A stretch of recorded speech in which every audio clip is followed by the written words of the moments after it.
Pagpapatupad ng Barangay Health Workers Manual sinimulan na sa Dagupan City nitong Martes. Katuwang ang Department of Health Region 1. Ang detalye mula kay Kapartner Let More Briguera. Kapartner Let! Inumpisahan na nitong Martes ang rollout implementation ng update BHW Manual sa mga barangay health workers ng Dagupan City. Ito'y bilang bahagi ng pag-abot sa Universal Healthcare, katuwang ang Department of Health Regional Office 1.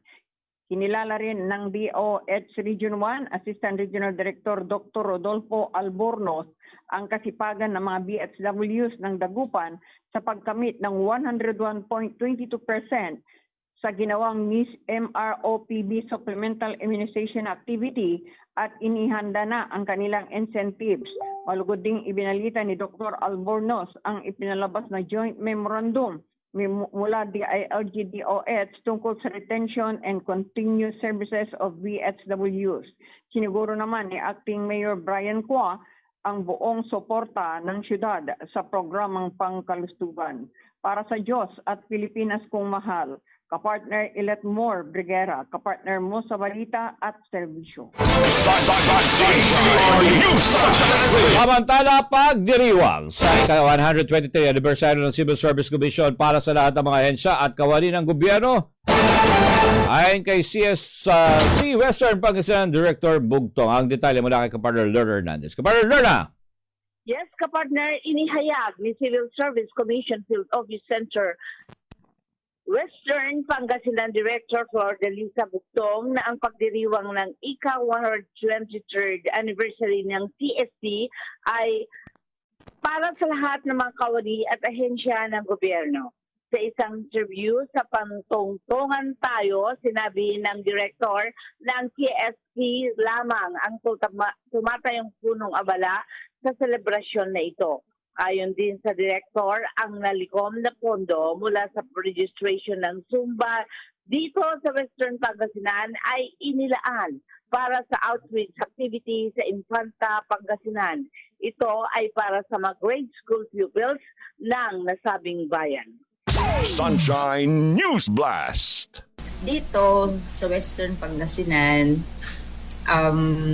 nagkaroon dito ng Zumba for a Cause noong September 5, 2023. At yung proceeds nitong Zumba for a Cause ay ginamit ng council sa naganap na outreach activity sa Infanta, Pangasinan. Sa Pangasinan, ang namuno ng mga aktibidad ay ang field offices ng CSC sa Eastern at Western Pangasinan. Anya, nagkaroon din ng tree planting sa Narvacan, Ilocos Sur at sa mga Taram, Pangasinan. At dagdag nito, nagkaroon din ng tree planting sa Bugos, Pangasinan at Family Day sa national level. Ngayong Huwebes, gaganapin naman ang parangal pasasalamat kung saan mabibigyan recognition ng mga regional awardees ng Honor Awards program at pasasalamatan din ang mga nominate sa mga ito. Para sa Diyos at Pilipinas kong mahal, Lerner Hernandez, kapartner mo sa balita at service.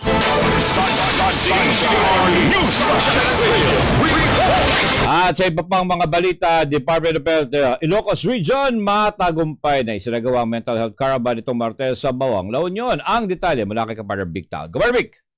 Good morning mga kapartner. Matagumpay nga na naidaos ng Department of Health Ilocos Center for Health Development ang isang kumustahan Wellness on Wheels Mental Health Caravan sa Bawang, La Union nitong Martes. Kasama rin sa aktibidad na ito ang National Center for Mental Health para sa pag-obserba ng World Suicide Prevention Day. Layunin nito na maiwasan ang mental health problems at maiwasan ang paglala ng sitwasyon ng isang tao na dumadanas ng psychological problems. Nalaman din dito na walang pinipili ang mental illnesses, mayaman man o mahirap. Sunshine News Blast! Problems, nakakapag-function pa tayo. So, intact pa ang functioning. But once it is a disorder, ito na yung impairment sa functionality. Hindi nakakatulog, hindi nakakakain, absent sa school, absent sa work, ibig sabihin hindi na tayo nakaka-function ng maayos. That's why it becomes a disorder. Samantala, ang maaring gawin ng mga gustong tumulong ay gawing available ang sarili at tulungan ang mga ito na ma-access ang mental health services. Pwede ring turuan ng self-care at coping techniques at tratuhin na may respeto. Para maiwasan din ang mental illness, dapat may magandang relasyon sa kapwa, healthy diet, cope with stresses, work productively, make meaningful contributions, and realize your full potential. Sunshine News Blast. We have to discontinue, no? So, at the rightmost, at nakita niyo kulay green, ito yung excelling. As much as possible, mas masaya kung lagi tayong excelling. But, sa dami ng mga iniisip natin, stressors, challenges, hindi posible na lagi tayong excelling. Diba? So, let's discuss. Samantala, ang mental health problem ay maaring dahil sa anxiety o substance abuse. Sa mga nangailangan ng tulong, maaring tumawag sa unlimited calls nationwide sa numerong 1-800-1888-1553. Para sa Diyos at sa Pilipinas kong mahal, Vic Tahod ka partner mo sa balita at serbisyo. Samantala, DSWD FO1 Sustainable Livelihood Program at Department of Justice at Parole Provision Region 1 lumagda sa kasunduan para sa ginagawang Ginhawa Project. Ang detalye mula kay Kapartner Sheila Balog. Kapartner Sheila! Yes, good morning, kapatid. Isinagawa ang isang momento sa imunang signing at ng Memorandum of Agreement nitong Martes para sa isang Ginhawa Project. Kasama rito ang dalawang malalaking ahensya ng gobyerno ng Department of Social Welfare and Development Field Office 1, Sustainable Livelihood Program, kasamang Department of Justice, Parole and Probation Administration Region 1. Layunin ng Ginhawa Project na suportahan ang rehabilitasyon at social reintegration ng mga paroli at probationers sa pamamagitan ng pagbibigay ng livelihood at capacity building. Nasa ilalim din ng proyektong ito ang joint monitoring, market linkage, pagkaunlad ng mga bagong partners, security at data privacy, at pag-upscale ng enterprises. Para sa Diyos at sa Pilipinas, kung mahal, Sheila Balog, partner mo sa balita at sa balita.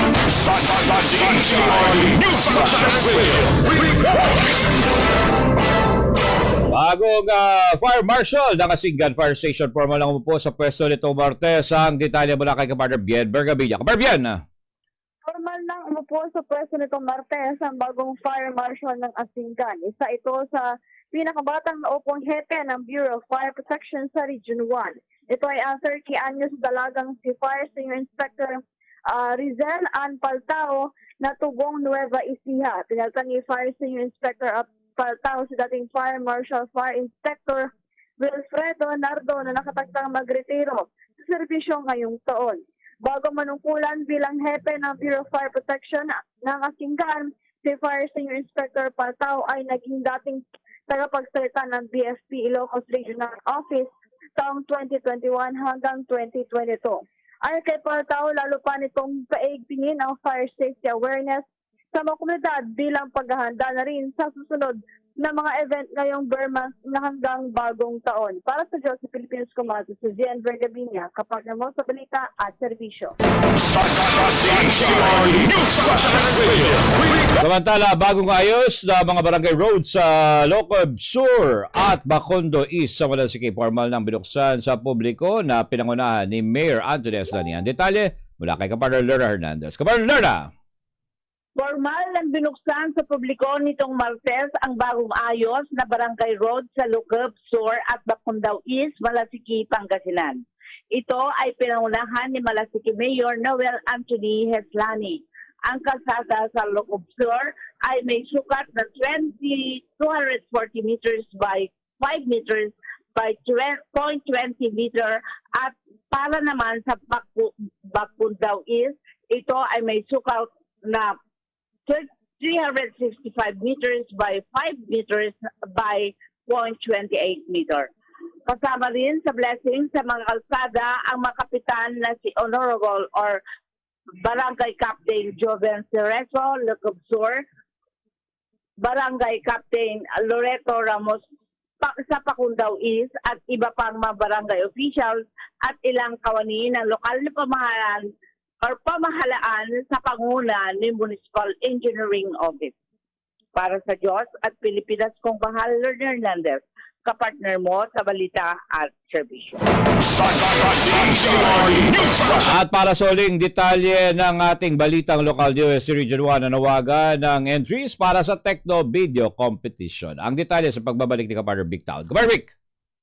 Tinatawagan ng pansin ng Department of Science and Technology ang lahat ng mga interesadong all videographers at multimedia production enthusiasts mula sa consortium members institutions.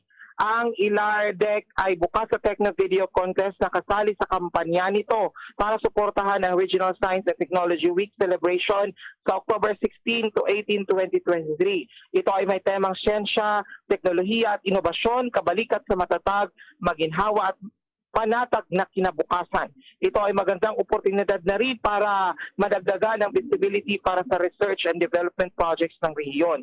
Kabilang na rin dito ang mga programa, produkto, teknolohiya at serbisyo sa AANR sector. Samantala, ang deadline of submission ay October 9, 2023. Para sa Diyos at sa Pilipinas kung mahal, Vic Tahud, kapartner mo sa balita at serbisyo.